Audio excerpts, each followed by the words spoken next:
دومره هغوی یقینو د نبی علیہ السلام په خبرو تصدیق او بخاری شریف واقعه ده. خیبر ته روانو په لاره باندې څوک نشته دی چې څه اشعار وایي چې دا خلک را ګرم شي جذباتو کې شي. نو یو صاحب راغی هغه اشعار شروع کړل، ډېر خوندور اشعار بخاری راخستې دي. نبی اکرم صلی الله علیه وسلم فرمایي رحمه الله، خدای تعالی دې پې ورحمېږي. عمر فاروق سے فرمایي کاش کې دا الفاظ دلته نه ویلي او دا کس به باقي پاتې وي، موږ ته به ناشنا اشعار ویلې په غزواتو کې.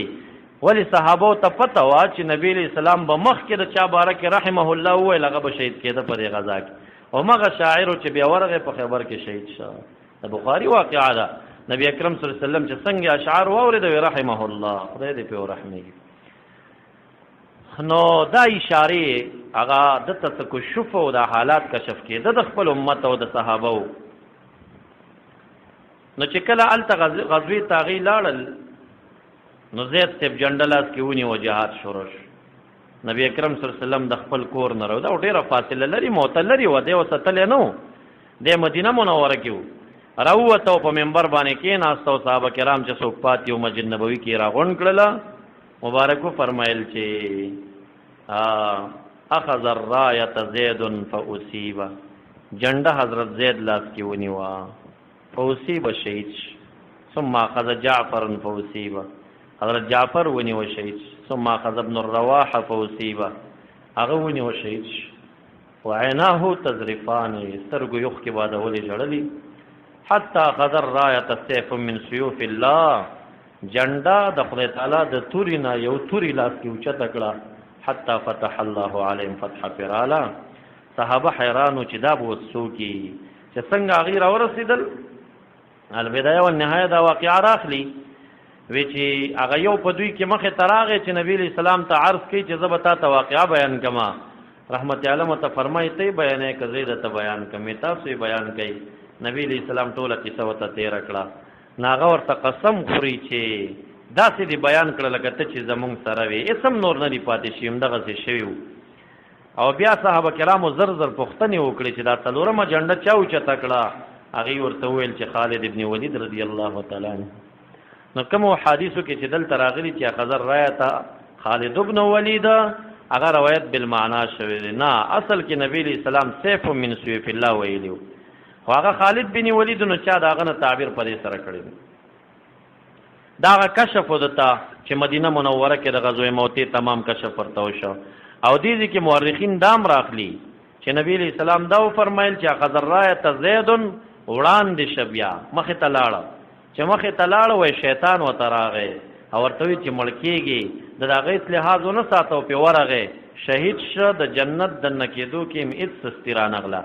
حضرت جعفر صاحب چې جنډه واخیسته شیطان ورته راغی، ورته وویل چې شهید کېږي، د دنیا یې ورته را یاده کړه. هغه ورته التفات ونه کړ، ورمخکې شه شهید شه او جنت ته ډایرکټ لاړه او په جنت کې الوزي. دا طیار چې ورته وایي دغه وخت کې نبي علیہ السلام ته تعبیر کړی. او حضرت عبدالله بن رواحه هغه ته چې شیطان راغی لږ خپنیولی شه، لږ خپنیولی شه، بیا واپس شیطان ته التفات ونه که وی رټه ورمخکې شه شهید شه، د جنت په دننه کېدو کې هم لږ رستو شه، لږ څه شه. انصارو باندې دا الفاظ هم نه ولګېدلي په دې ځای کې، ځکه عبدالله بن رواحه چې و د انصاري و او دا دوه صحابه کرام مهاجرینو چې دا نبی اکرم صلی الله علیه وسلم د باره کې ولې داسې وي. تاسو دې ته سوچ وکړئ چې هغه میدان کې دي. زه دا خو دا صحنه ورته کشف شوه ټوله، صحیح ده. دغه ټیم کې شیطان هم ولیده، شیطان خو دننه زړه ته بیا راځي، هغه وسوسه زړه ته راځي.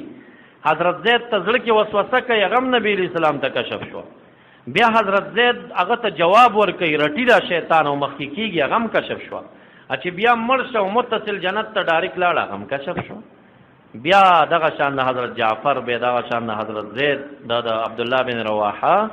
دا دلیل دی چې نبی اکرم صلی الله علیه وسلم ته کشوف او څه علومو چې خدای تعالی ورکړي وو عامو خلکو ته په هغه انداز نه وي. دارنګې صحیح بخاري 4 جلد 91 صفحه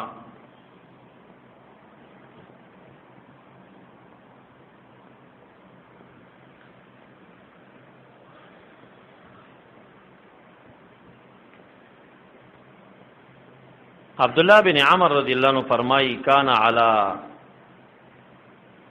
ثقل النبی صلی اللہ علیہ وسلم رجل یقال له کرکرہ، د نبی علیہ السلام په بار باندې یو سړی مقررو کرکیره نومیده فما تمرش فقال رسول الله صلی الله علیه وسلم هو فی النار فذهبوا ينظرون الیه فوجدوا عباءة قد غلها یو شړی یا کمبل هغه چې کم دې د سکړیو غلولی پاغي کې کړیو نو دا مخکې نبی اسلام دا غي اخبار ورکړه ته پته و چې په کوم حال کې ووي خدا دلیل د کفر خو نه شو کنه ان ابي واباك في النار نه چې څوک د نبی اسلام والد ته کافر وای تاسو په جواب کې دا حدیث پیش کولای شئ چې دغه کرکره کافر نو لیکن د قبر د عذاب د وجنه نبی اسلام فرمایل هو فی النار کفر دلیل خو شو دارنګ فتوح الشام دینه بعد بعضی علوم دی بوای چې راغه وخت کې ورته وو د وفات نه بعد وته نشته فتوح الشام اول جلد 22 صفحه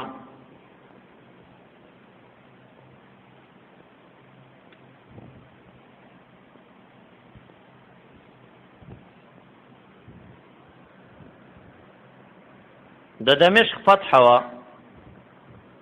او د دمشق په دغه 5 دروازو باندې صحابه کرام ډلې ډلې پراته وو په یو دروازه باندې ابو عبیده بن جراح ابو هريره رضی الله عنهم د په لخر کې دغه ځای کې دا ډیره طولانی واقعه ده فتوح الشام پیدا کیدا مطالعه کوي د صحابه کرام ډېر خپل غزاګانی ورکېدي او بل ډیر معتمد تاریخ هم دی ولز د پاسه 1200 کاله مخکې لیکل شوی دی امام بخاری تاریخ کې تیاخذ کوي دا واقعا ذکر کوي چې ابو عبیده را فی منامه ان رسول الله صلی الله علیه وسلم یقول له ثبات چې دمشق فتح کیږي ابو عبیده خوب ګوري نبی اکرم صلی الله علیه وسلم ته خوب کې فرمایي تفتح المدینه ان شاء الله فی هذه الليله بیگا تبداش فتح دا قاریه فتح شي فقلت یا رسول الله اراك على عجل ما تدر جلتی کې ښکارېږي قال نبی اسلام ته فرمایي لاحضر جنازه ابي بکر الصدیق جلتی زکه کوم چې د ابوبکر صدیق صاحب جنازه کې حاضر شمه قال فاستيقظت من المنام د خوب نه بیدار شوم ګور دا خوب د صحابي دی خوب د چاره صحابي او لیدلې نبی اسلام دی من رآني في المنام فقد رأى الحق ان الشیطان لا يتمثل بي کته خوب ګوري نبی اکرم صلی الله علیه وسلم په خوب کې شیطان باغی شکل نشي راتلی خودی کې د علماء اختلاف دی چې شکل مدفون فی المدینه المنوره المذکور فی الشمائل دغه شکل کې نشي راتلی ک بالکل ویلې نشي بعض علماء وی شکل مخصوص کې نشي راتلی او بعض وی چې بالکل یې ویلې نشي راتلی بالکل ویلې نشي چې د پیغمبر علیه السلام بهرحال اختلاف خوشته کنه کته خوب کې نبی اسلام ګوري کداغه علما او قول مراد چې شکل مخصوص مراد ده نو ستا په خوب کې خو یو شوبه نه مراله کنه چې کې دي چې تا په شکل مخصوص نه کتل او ابو عبیده چې خوب کې وګوري نبی اسلام نو په شکل مخصوص پیژني کنه هغه ملاقات شوه دي آی کې دا شوبم ختم شو صحیح ده ته چې خوب وګوري ماته بیان کې و بل شوبه د کې دي چې تا دروغ ویلي تا دروغ ویلی اته ما ته شیخی ثابت ہے ها اوس خوب ابو عبیده لیدلې الصحابه كلهم عدل دروغ نه وای دا شوبم ختم شو دا شوبم ختم شو نو صحابي په خوب کې د محمد مصطفی قتل داسې قوت لري لکه څنګه چې په ویخه باندې د رحمت عالم د زبان حدیث درته پیش کی دغه عمر دا زور لري نه دا دې څوک نه وای چې دا د خوب قصه دا د خوب دغه خوب د ابو عبیده دی او په خوب کې محمد عربي لیدل شوی دی په دې کې هیڅ قسم شوبه نور نه پاتې کیږي هغه ورته عرض کوي له احضر جنازه ابي بکر نو یو د صحابه علم ورکول شي چې دمشق کې دی په غزا لګیا دي سبات چې کوم فتح کیږي دا غي مخکې نه اخبار وته وک او دا شان جنازې د صدیق اکبر صاحب کې حاضری وکړه لاحضر لفظ تاسو متوجي شئ د نبی اکرم صلی الله علیه وسلم څخه حضور ثابتېږي خدا حضور ذاتی نه دی بلکې روح یا مثل د روح دی روح یا مثل د روح دی دا د محققینو قول دی نبی علیہ السلام حاضر دی او ناظر دی دا یو لنجمنه مسله ده او بریلیانو ډیر زورم دی مسلې ته ورکړی دی او بعض علما ته چټ انکار کوي بالکل چې د حضور هغه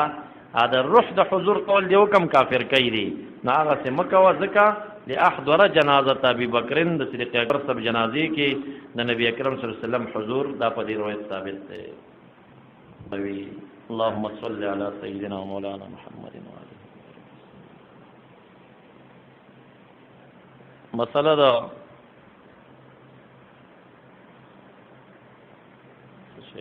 عصمت الانبیاء دا بل ذکر بالجهر کلی شدا انشاءاللہ سبا زیر بحث وګرځي